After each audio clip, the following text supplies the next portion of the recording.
Pag may tiyaga, may nilaga, okay? What you need to know, again guys, no, I'm sensing na talagang pinagpapahinga kayo ni universe, mga kapiksi. Deserve nyo na mag-relax, deserve nyo na magpahinga. Don't go too fast. Kasi baka ma-burnout kayo. Yung iba nararamdaman ko na parang na-burnout. Mga kapiksi, exhausted, no? So you deserve some break. Magpahinga, mag-relax, mag-chill. Deserve nyo magpahinga. Mga kapiksi, hindi nyo naman kailangan gumastos para magpahinga. Hindi naman ibig sabihin ng pahinga is mag-travel kayo, no?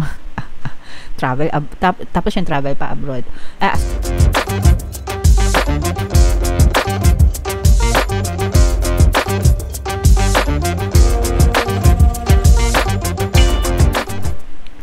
Hello guys, hello Leo, welcome back to Pinoy Pixie Tarot. Ang pamagat ng episode natin for tonight is Story Mo Ba To?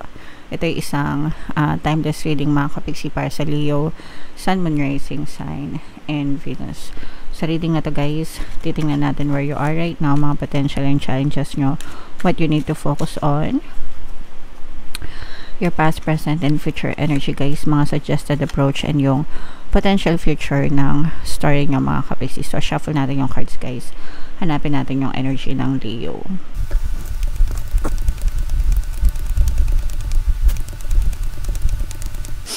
Ito guys, so Leo, kayo ay na-represent ng King of Wands sa ating spread, mga kapiksi. Kung ano na lang yung makaresonate sa inyo guys, take that message, kasi hindi lahat ng mensahe ay mag-resonate sa inyo, mga kapiksi.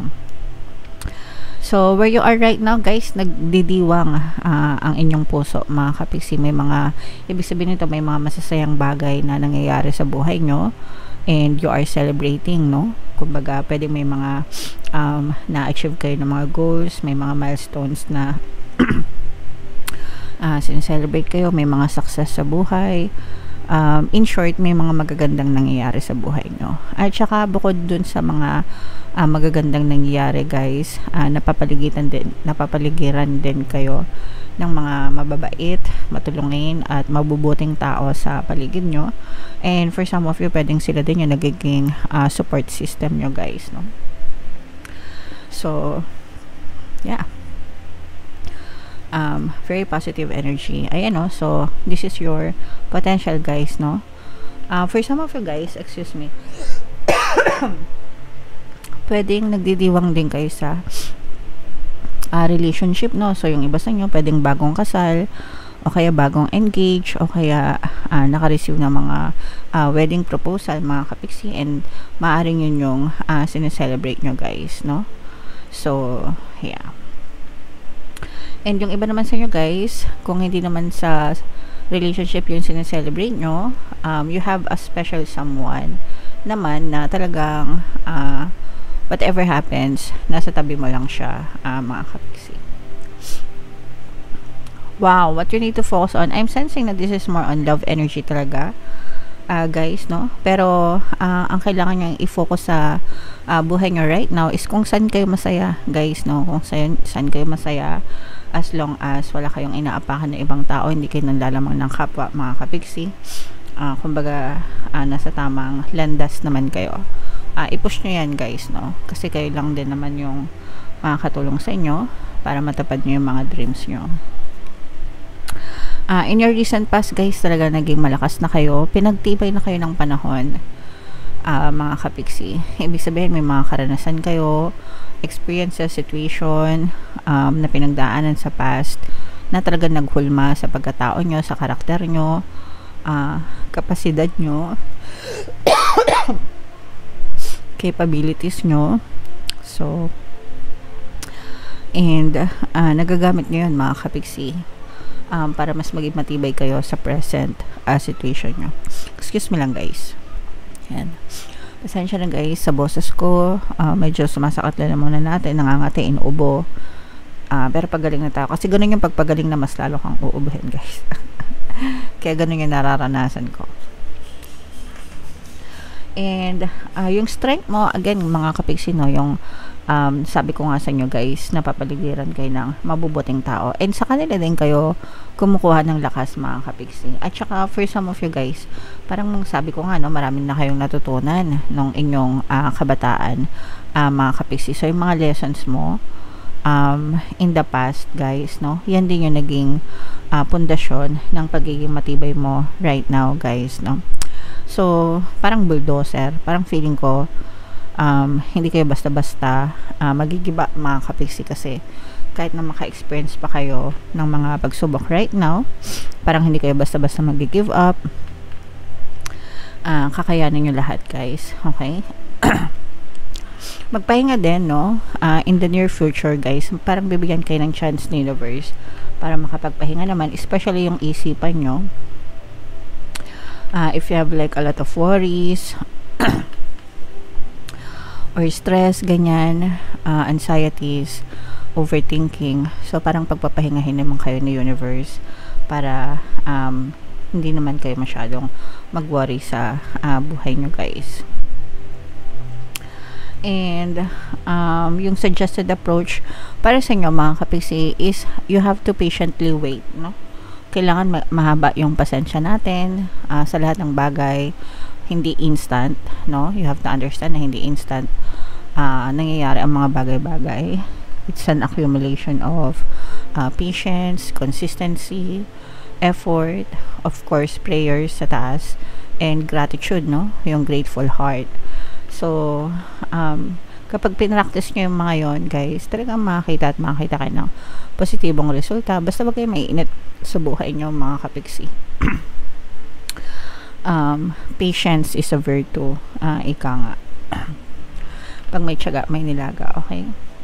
What you need to know, again, guys, no? I'm sensing na talagang pinagpapahinga kayo ni universe, mga kapiksi. Deserve nyo na mag-relax. Deserve nyo na magpahinga.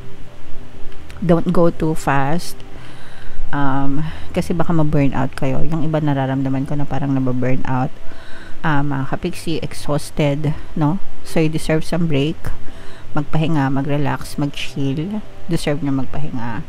Mga kapiksi, hindi nyo naman kailangan gumastos para magpahinga. Hindi naman ibig sabihin ng pahinga is mag-travel kayo, no? Travel tapos yung travel pa abroad. Sabi nila mas mura daw mag-travel abroad ngayon kaysa sa Philippines kasi sobrang mahal ng ticket. But anyway, rest, no? Magpahinga kahit nasa bahay lang. Importante na magpahinga kayo. I-relax nyo yung isip nyo, yung katawan nyo. Meditate and contemplate and just think about yourself, guys. Your hopes and fears, this is more on fears, guys, no? Kasi for some of you, maaari kayong experience ng competition at saka may mga mata na mainit yung tingin sa inyo, mga kapiksi, no? Feeling ko ganon. So, pwedeng naiinggit sila sa buhay nyo, mga kapiksi. And hindi niyo naman problema yon kung nainggit sila sa inyo. Problema nila yon, di ba? Pero kailangan mong protektahan yung sarili mo kasi minsan yung mga echosera, gumagawa sila ng mga stories, di ba? Mapanakit minsan.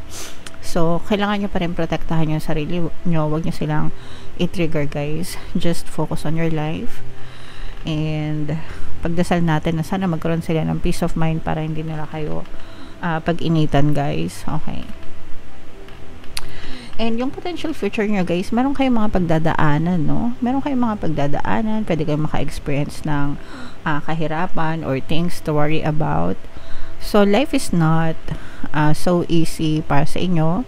Kumbaga parang roller coaster, minsan nasa taas, minsan nasa ibabaw. Kung nasa taas kayo, enjoy nyo, mga kapiksi, huwag nyo lustayin, enjoy nyo lang, guys. And importante na mag-ipon din kayo.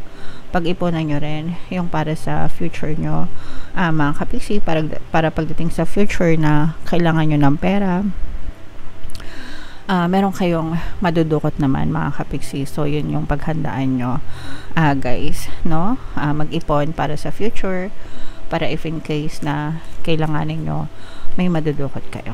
Alright? So comment down below, Leo, if feeling nyo naka-resonate kayo dyan.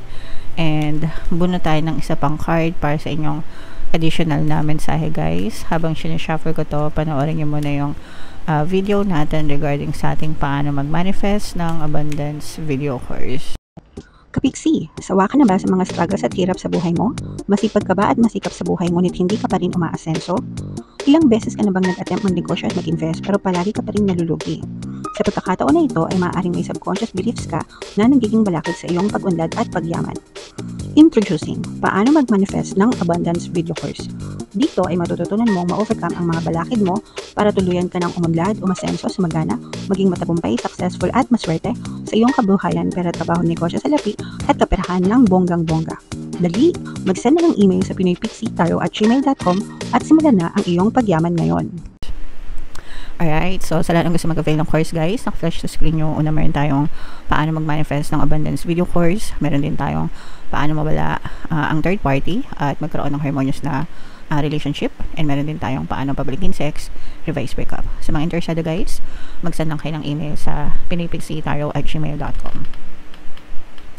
So, ito yung additional message nyo guys, no? Follow your passion mga kapixie. Be honest with yourself. What is your heart's true colors or true desire? Sabi ko nga guys, kung ano yung nasa puso nyo, sundin nyo, diba? Yun yung i-focus nyo mga kapixie, kung ano yung gusto nyo. As long as, sabi ko nga, wala kayong inaapakan na ibang tao and hindi kayo gumagawa ng masama or hindi kayo nanlalamang sa kapwa nyo. Ang importante is mahal nyo yung gusto nyo, na-enjoy nyo yung ginagawa nyo. Iba kasi guys, no, kapag yung ginagawa mo talaga is something that you truly enjoy, hindi ka mapapagod, no? And instead na, kasi meron tayo minsan, di ba, na nagtatrabaho tayo, kasi kailangan natin pumasok, kailangan nating magbayad ng bills, pero pag nandun na tayo sa trabaho, gusto na natin umuwi agad, di ba? Kasi stressful,